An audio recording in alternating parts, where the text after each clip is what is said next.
Ubushize twabasobanuriye icyiciro cyagenewe ubucuruzi ndetse n'ikomatanyabikorwa ry'ubucuruzi n'imiturire. Kuri uyu munsi tugiye gutangira kubasobanurira icyiciro cyitwa PA cyangwa P na A. PA ni ahantu hajya inyubako zikorerwamo ibikorwa bya leta, urugero nk'inyubako ikoreramo ibiro by'umujyi wa Kigali cyangwa se ahantu hajya inyubako za minisiteri. Ni ahantu kandi hagenewe ibigo ngororamuco, akaba ari nanone ari ahantu hagenewe ibikorwa bya serivisi z'inzego za gisirikare cyangwa se ibikorwa bya serivisi z'inzego za gipolisi. Ni n'ahantu kandi hashobora kuba hajya ibikorwa by'urujya n'uruza rw'ibintu n'abantu. Inyubako zijya aho hantu ntago umuntu yubaka ikibanza cyose ngo akimaremo. Hari intera isabwa hagati y'aho inyubako iri ndetse n'imbibi z'ikibanza.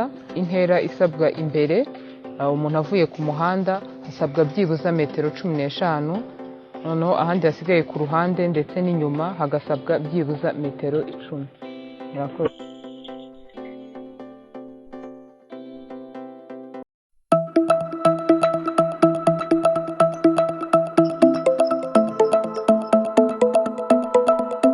Muraho, ubushize twabaganiriye ku cyiciro cyagenewe ibikorwa bya leta ndetse n'imirimo ya leta cyitwa PA. Ubu ngubu tugiye kubagezaho ibisobanuro by'icyiciro cyagenewe ubuhinzi n'ubworozi, aricyo cyitwa A cyangwa A. Ni inyuguti A isobanura agriculture. Ni ahantu haba haragenewe imirimo y'ubuhinzi bukorerwa mu mujyi wa Kigali, aribyo bita urban agriculture. Muri iki cyiciro hakorerwamo imirimo y'ubuhinzi bw'imyaka ndetse n'amashyamba, hakaba hanakorerwamo imirimo y'ubworozi bw'amatungo, amafi ndetse n'inzuki. Hajya kandi n'inyubako zikorerwamo ubuhinzi arizo bita greenhouse mu Cyongereza. Muri iki cyiciro kandi hashobora no kuba hajya ibikorwa byakunganira ubuhinzi, hakaba hanajya kandi n'ububiko budahoraho umuntu ashobora kuba yahunikamo imyaka ye mu gihe yaba asaruye.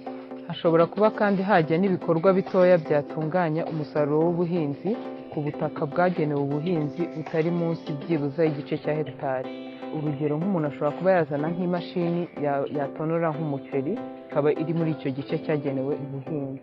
Ku bantu bafite ubutaka bwamaze guhuzwa bufite byibuze hegitari 5, umuntu aba ashobora kuba yakwemererwa kuba yakubakamo inzu ntoya yo guturamo, uburyo yabasha kuba yegereye ibikorwa by'ubuhinzi bye, cyangwa se akaba yatuzamo nk'umuzamu wamufasha kuba yakurikirana ibikorwa by'ubuhinzi biri aho ngaho.